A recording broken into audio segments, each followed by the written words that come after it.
일본에 갔을 때 혼욕탕을 봤습니다. 그런데 굉장히 놀랐다고 합니다. 일본인들이 예의도 바르고 굉장히 좋은 사람들이 많다. 인사선도 굉장히 잘 되어 있어가지고, 그런데 이런 식으로 야만적인 모습을 목욕탕에서 볼 수 있다니 굉장히 놀랐다라고 그 페리 제독이 미국에 가서 경험기에 섰습니다. 그것이 미국 전체에 알려져가지고 일본인들은 역시 야만하다, 이런 식의 인식이 일본 안에서 확대가 됩니다.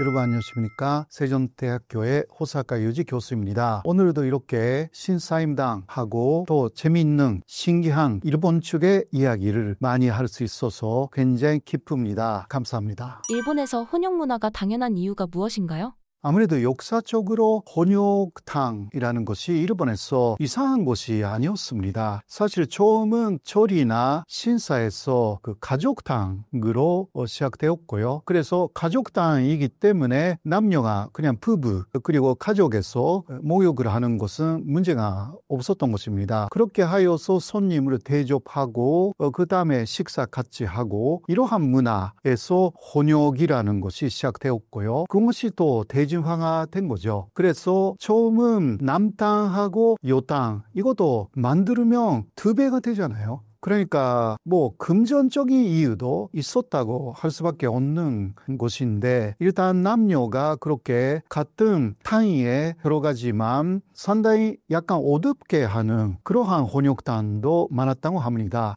그래서 별로 신경 쓰지 않고 남녀가 들어가도 그렇게 목욕을 했다고 합니다. 그러나 그것이 그 에도 시대, 그러니까 17세기가 돼가지고 많이 상업적으로도 발전이 됩니다. 그렇게 하여서 거기에서는 1층에서는 목욕탕, 2층에서는 말하자면 식당이라든가 혹은 현재로 말하면 그 안마할 수 있는 데라든가 여러 가지 그 오락할 수 있는 그런 데가 생겼습니다. 일본에 지금 그 사우나는 그런 데가 많은데, 그런 시작은 에도 시대였다, 17세기였다라고 할 수가 있는데, 거기서 약간 외설적인 것들이 시작되었습니다. 그거는 먼저 유나라는 소녀죠. 그 유나는 손님들의 몸을 씻어주는 여성입니다. 그거는 남녀가 다 들어오니까 여자 손님들에게만 하는 것이 아니라 남자 손님들에게도 머리도 감아주고 등에 때를 밀어주기도 하고요. 그럼 그 소녀 혹은 소녀뿐만이 아니라 나이가 30대, 40대 정도까지의 여성들 중에서 유나라는 사람들이 생깁니다. 여기서부터 또 2층에 아까 이야기한 그 오락실에서 성적인 서비스를 하는 그런 문화도 에도 시대에는 이미 생겼습니다. 그래서 에도 마부에서는 이거는 안 된다 라고 하여서 혼욕탕은 괜찮지만 그런 외설적인 성적인 서비스를 하는 것은 안 된다 라고 해서 강력하게 단속한 그러한 시기는 있기는 했습니다. 그러나 그것도 다 단속이 된 것이 아니었고요. 계속 그 에도 시대가 끝나고 그리고 그 메이지 시대라는 근대화가 된 시대가 되어도 남았습니다. 그래서 남녀가 같이 목욕을 한다라는 것 자체가 일본에서는 역사적인 문화였기 때문에 이상하지 않았습니다. 그런데 그것이 이상하게 일본인들도 느끼게 된 계기는 미국 사람들이 배를 타고 일본으로 간 거죠. 이게 페리 제독이 일본을 개국시키기 위해서 1853년에 처음으로 일본으로 갑니다. 그렇게 하여서 돈산 스호조약을 맺자라고 일본에 이야기를 했어요. 실제로는 1858년에 그러한 돈산 스호조약이 맺어졌지만 그 사이에서 페리는 또 한 번 일본에 갔고요. 두 번째 일본에 갔을 때 혼욕탕을 봤습니다. 갔습니다. 그런데 굉장히 놀랐다고 합니다. 일본인들이 예의도 바르고 굉장히 좋은 사람들이 많다. 인사선도 굉장히 잘 되어 있어가지고, 그런데 이런 식으로 야만적인 모습을 목욕탕에서 볼 수 있다니 굉장히 놀랐다라고 그 페리 제독이 미국에 가서 경험기에 섰습니다. 그것이 미국 전체에 알려져가지고 일본인들은 역시 야만하다, 이런 식의 인식이 일본 안에서 확대가 됩니다. 그것을 알게 된 일본의 메이지 정부는 이거는 정말 안 되겠다라고 하여서 정부 차원에서 혼욕탕 금지령을 내립니다. 그렇게 하여서 입금한 남자 여자로 만들었어요. 그런데 안으로 들어가면 또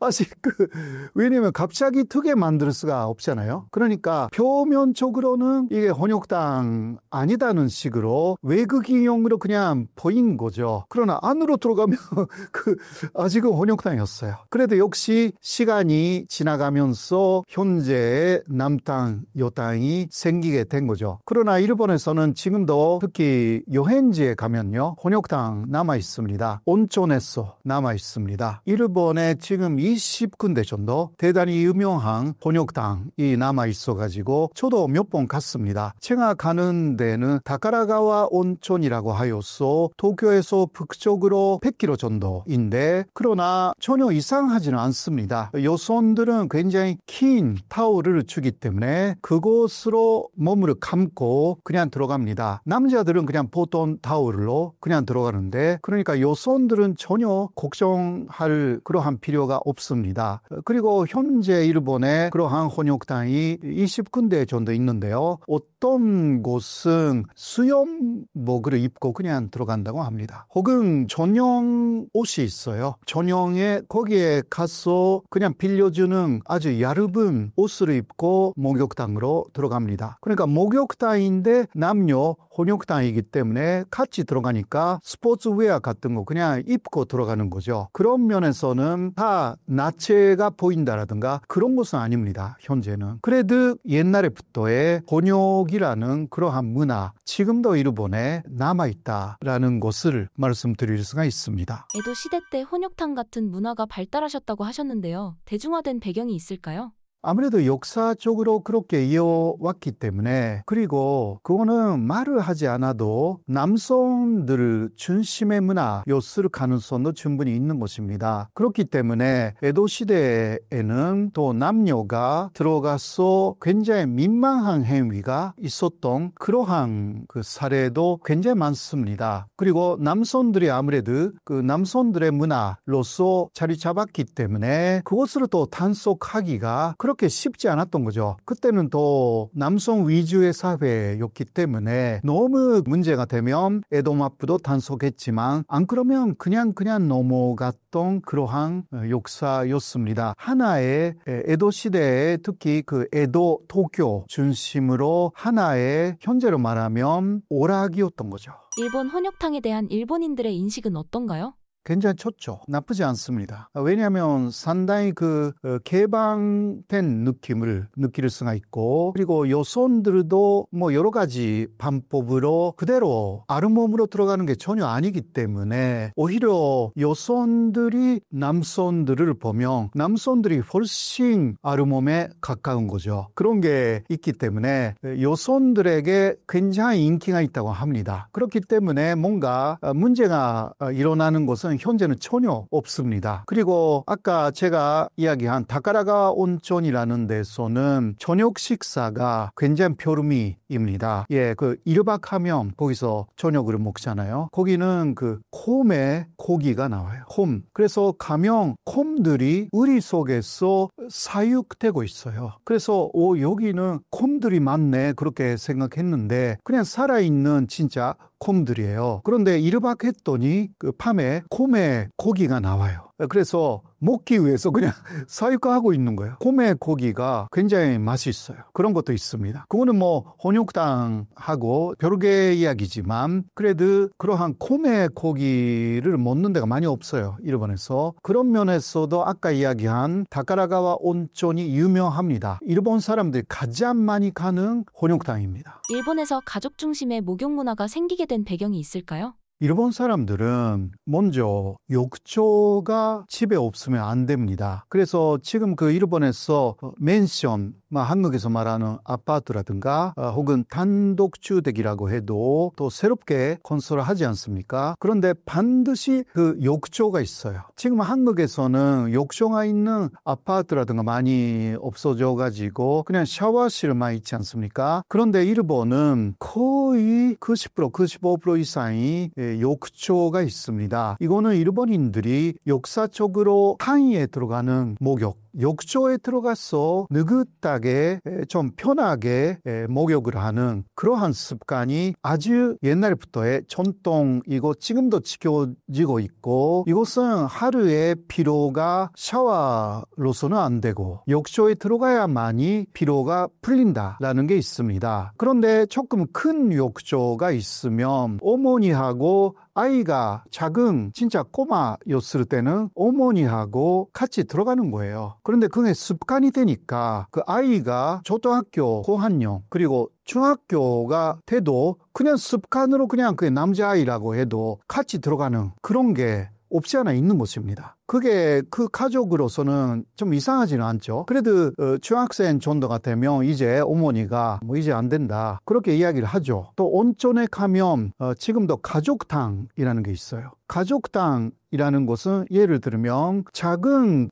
욕조가 몇 개 있어가지고 거기서도 가족탕을 운영하고 있고요. 혹은 아주 큰 욕조라고 해도 다 빌릴 수가 있어요. 시간 30분이라든가 제한해가지고 그러면 그때 가족으로 거기에 그냥 들어가는 거죠. 현재도 합니다. 그래서 저도 그런 것은 많이 이용했습니다. 서구권 문화에서 보면 일본은 성에 대해 개방적인 느낌인데 그런 문화가 형성된 배경이 있을까요? 물론 유럽에서도 남녀 혼욕탕이라는 게 있기는 하거든요. 그러니까 그 미국의 페리는 유럽 쪽의 문화도 잘 몰랐다라고 할 수가 있어요. 그런데 일본이 성에 대해서 개방적이다라는 것은 역사적인 배경으로 말하자면 아무래도 그런 곳에 상당히 엄격한 종교라든가 발전되지 않았다라는 부분들이 있는 것 같습니다. 일단 일본의 그 종교는 불교인데요. 그렇죠. 불교는 그 남녀의 그러한 그 성관계라든가 이런 것을 굉장히 엄격하게 규제를 했습니다. 그런데 일본 불교는 이거는 역사적인 사실이니까 말씀드리지만 그래서 호모섹슈얼 문화가 굉장히 발달되어 버렸습니다. 그래서 그런 면에서는 그 성에 대해서 좀 개방적이다라는 부분이 있다라고 할 수가 있고요. 그리고 아무래도 그 일본이 옛날부터 습하잖아요.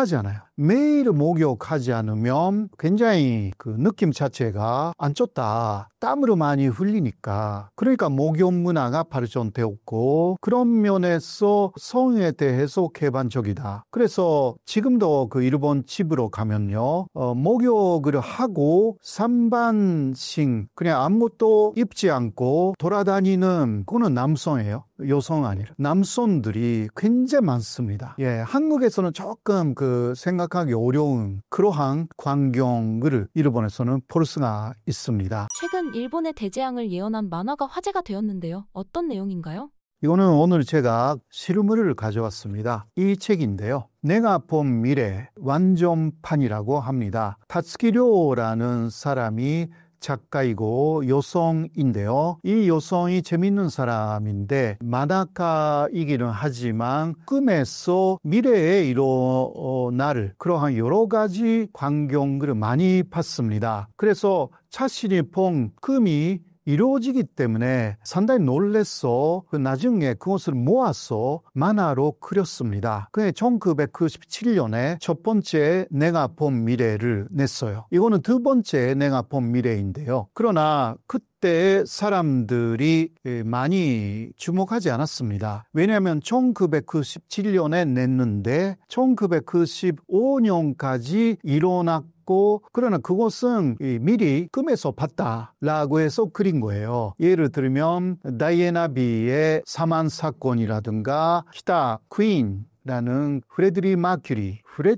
마큐리인가? 거기 모칼이 에이즈로 사망하잖아요. 이런 거 금에서 파요. 네, 그것을 그렸어요. 네, 그러나 지나간 일이잖아요. 사실 지나간 일을 그때 내가 금에서 팠다, 그것이 실현이 되었다라고 만화에 그려도 이거 아무것도 아니지 않습니까? 지나간 일이니까. 그런데 그 첫 번째 책에 하나 미래의 내용을 썼습니다. 그것이 바로 동북대지진이었는데요. 2011년 3월 대재앙이 일어난다, 이런 식으로 그 사람이 3월까지 썼어요. 실제로 2011년 3월 11일 동북대지진이 일어납니다. 그래서 주목을 받기 시작합니다. 그때는요, 그것을 아주 상세하게 그린 것도 아니고 표지에 한글 속에 2011년 3월 대재앙이 일어난다, 이것을 쓴 거예요. 그것뿐이에요. 그러나 일단 그게 적중했기 때문에 그 책을 낸 것은 1997년이었으니까. 그래서 그 이후에 그 첫 번째 내가 본 미래에는 엄청나게 많이 팔렸죠. 그런데 그 이후 그 사람은 여러 가지 이유로 만화를 그리지 않았습니다. 좀 은퇴하다시피 했는데요. 그러나 2021년 다시 금을 걷다 라고 하여서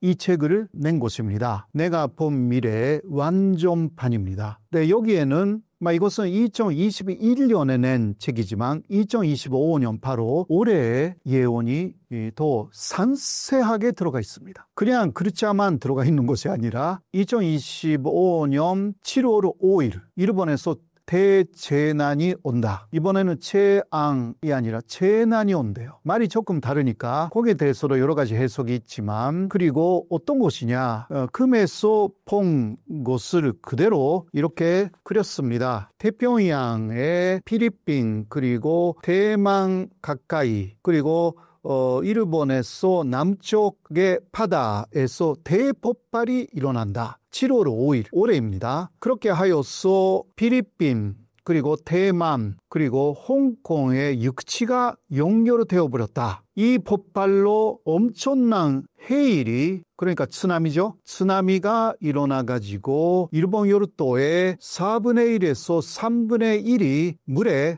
적셨다. 그리고 그 쓰나미의 높이가 동북대지진 때 최고 쓰나미의 높이의 3배를 넘었다. 그때는 평균적으로는 10m 정도였거든요. 그러니까 적어도 30m 이상. 그리고 동북대지진 때는 최고는 40m 있었다라는 이야기가 있기는 해요. 그렇다면 120m, 이것은 조금 상상하기가 좀 어려운데, 아무튼 간에 어마어마한 지진이 일어나고 또 폭발이니까 그것으로 지진이 일어나고 쓰나미가 일어난다. 이것이에요. 그것으로 사실상 일본은 망한다. 그 이후에 일본의 모습은 거의 도쿄라든가 망해가지고 동북지방 그리고 홋카이도에만 사람들이 움직이고 있다. 이러한 이야기가 나와 있는 거예요. 그게 실제로 일어난다면 이거는 일본이 망하는 것입니다. 옛날부터 일본 사람들 자체가 일본 침몰이라든가 그러한 영화라든가 소설을 아주 좋아했어요. 그리고 2차 세계대전 때 세계적인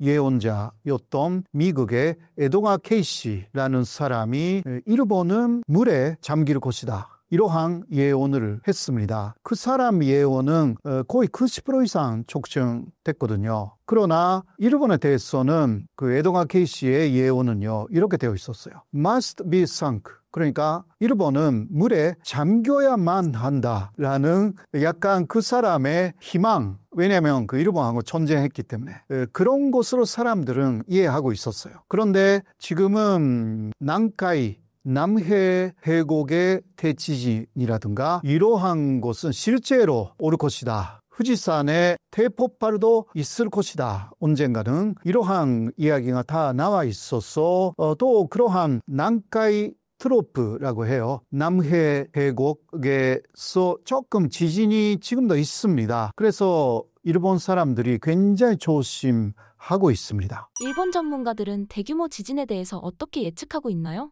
일단 먼저 남해 해곡 대지진에 대해서는 100년에서 150년의 주기로 그러한 대지진은 실제로 있었다. 그런데 과거에 남해 해곡 대지진이 일어난 지 올해로 80년 정도가 됐다. 그러니까 아직 100년 되지는 않았지만 30년 이내에는 반드시 일어날 것이다. 이렇게 말하고 있습니다. 그런데 그 30년 이내라는 말은 그냥 30년 후가 아니라 오늘 와도 그거는 이상하지 않다라는 뜻이라고 합니다. 그리고 이 남해 해곡 대지진은 아까 이 만화에서 있었던 그 예언처럼 쓰나미의 높이가 역시 30m를 넘는다. 그리고 그 범위가 아주 넓어요. 일본 요르도가 이렇게 있다고 하면 규슈 쪽에서 나고야를 지나가지고 그 후지산, 그러니까 도쿄 가까이까지의 아주 그 넓은, 굉장히 넓은 범위에서 대지진이 일어납니다. 그게 2번 정도 일어난대요. 그러니까 조금 서쪽에서 먼저 크게 일어나고 동쪽에서 더 크게 일어나고 전체가 남해 해곡 대지진이다. 이렇게 이야기가 되어 있습니다. 일본에서 대지진과 같은 대재앙이 자주 발생하는 이유가 무엇인가요? 예, 일본이 지진이 일어나는 이유는요, 아주 쉽습니다. 일본이라는 나라, 일본 요르도의 구조죠. 바로 지반이 어떻게 만들어져 있는가라는 것이고, 플레이트라는 게 있어요. 이거는 지반인데, 일본은 하나의 플레이트 위에 만들어진 게 아닙니다. 4개 정도의 플레이트가 겹쳐져서 그 위에 일본 요르도가 만들어져 있는 것입니다. 먼저 아주 큰 것은 유라시아 플레이트, 아시아 쪽에서 오는 유라시아 플레이트. 이 유라시아 플레이트만 있는 게 한국이에요. 한반도는 아래에 플레이트가 하나입니다. 그렇기 때문에 일본 같은 아주 큰 지진이 많이 일어나지 않습니다. 그런데 일본은 유라시아 플레이트가 있고 또 남쪽에서는 필리핀 플레이트가 쭉 올라와 있고 그리고 태평양 플레이트라는 게 있고요. 또 북미 플레이트라는 게 있어요. 그렇게 해서 플레이트가 4개 다 겹쳐져 있어가지고 그 위에 일본 요르도가 있기 때문에 아래에서 그 플레이트가 이렇게 겹쳐져 있잖아요. 플레이트는 이렇게 되어 있어가지고 하나의 플레이트는 아래로 들어가고 위의 플레이트는 그냥 가만히 있대요. 그런데 그 아래로 들어가는 플레이트하고 위에 있는 플레이트가 이제 힘이 더 이상 미끄럽게 쭉 아래에 있는 플레이트가 가지 않게 될 그러한 순간이 있다고 합니다. 그때는 위에 있는 플레이트가 걸리는 거죠. 이게 그러면 아래는 쭉 아래로 내려가려고 하는데 이게 움직일 수 없게 되죠. 그런데 어느 순간에 이게 풀리는 거죠. 그 중력으로 아주 큰 지진이 일어나는 것입니다. 예, 플레이트의 움직임입니다. 그러한 플레이트나 특에 겹쳐져 있는 구조가 한반도에는 없어요. 그러니까 한국에는 아주 큰 지진은 미래에는 몰라도 이것은 플레이트형 지진입니다. 물론 플레이트형 지진이 아니라 땅 안에 균열이 생기면 또 그게 움직이면 다른 종류의 지진이 있습니다. 한국은 그런 지진이에요. 땅 안에 균열이 생겨서 그게 움직이는 거죠. 그러나 일본은 균열 같은 게 없어도 플레이트 자체가 항상 움직이고 있기 때문에 일본에서 산다라는 것 자체가 그것을 알게 되면요, 굉장히 위험한 일이라고 다 느껴요. 그래서 지금 일본에서 돈이 많고 은퇴한 사람들은 뉴질랜드라든가 많이 이주를 갑니다. 실제로. 언제 대지진이 일어나가지고 언제 후쿠시마 원전 사고 같은 사고가 일어나서 못 살게 될지 모른다. 그것을 알고 있는 사람들은 일본을 서서히 떠나고 있습니다. 후지산 폭발이나 난카이 대지진이 한국에 미치는 영향은 무엇인가요? 후지산 폭발의 시기도 가까워지고 있다라는 이야기입니다. 후지산도 역시 150년에 한 번 정도는 폭발을 해왔습니다. 그러한 시기가 다가오고 있다. 그런 이야기인데요. 그러나 혹시 후지산이 폭발이 되면 어떻게 되느냐? 가장 큰 피해는 그 화산재입니다.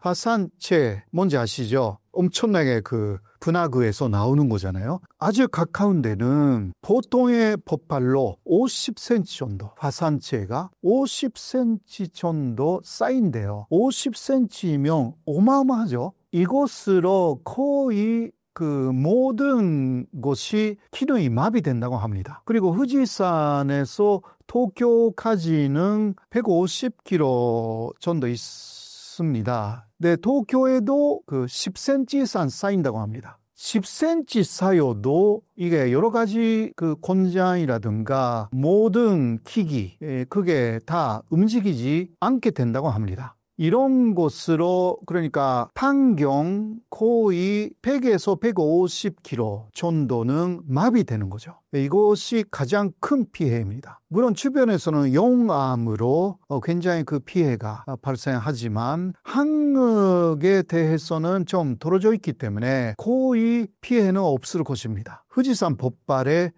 있어서는 큰 문제가 없습니다. 그러나 난카이 대지진, 남해 대지진의 경우는요, 이것은 저번에 2011년에 동북 대지진 때도 한반도 전체가 움직였습니다. 아마 5cm 정도 서쪽으로 이동한 거예요. 그런데 남해 대지진이 일어나면 그것보다 더 크게 한반도에 영향을 줄 가능성이 있습니다. 그렇게 되면 역시 한반도의 아래에 있는 집안에 굉장히 많은 균열이 생길 가능성이 있습니다. 그러면 한반도 안에서도 더 크고 작은 지진들이 일어날 그러한 위험성이 높아진다라고 할 수가 있습니다.